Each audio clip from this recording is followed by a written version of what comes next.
532 and COVID cases across the state are still heading higher, as you can see right here from this graph. So on May 15th, the positivity rate was 5%. A little more than 2 weeks later, the positivity rate is just under 8%. And across the Bay Area, COVID cases also continue to rise as we approach the summer months. I spoke with UCSF infectious disease specialist Dr. Peter Chin-Hong to find out if we should be alarmed.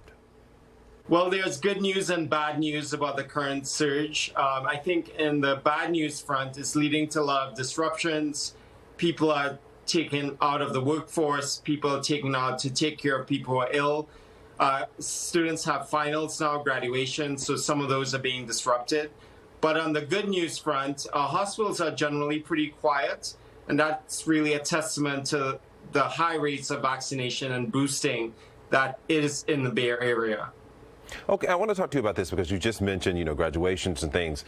That's what's going on right now. Graduations, Memorial Day just passed, 4th of July coming up not too far away. A lot of people want to get out and have fun and be around people. Can we expect a spike? Because, think about it. When we were back in November, we saw the spike with, the holidays.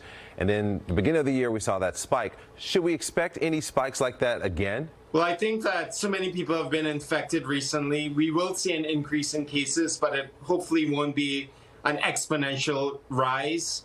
I think that you're right. Bottle Rock, Memorial Day, all of those gatherings that occurred over the last weekend are probably going to come back in the next few days.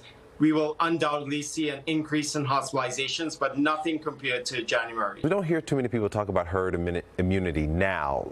So are we close to that, or is that still a factor? I think it's less of a factor now because the virus has evolved so quickly that it took a lot of people by surprise. And, I think if it was the same virus from, 2020 to now, we would have definitely achieved herd immunity. But the fact that the virus continues to shapeshift kind of puts us in a lurch when it comes to infection. However, that herd immunity is keeping us away from the hospital, and that will continue to hopefully be the case as we get these successive waves. Do we know anything about those who have not gotten COVID at this point? That's a great question. I think studies are ongoing right now. There are definitely people who seem to be a little bit more resistant.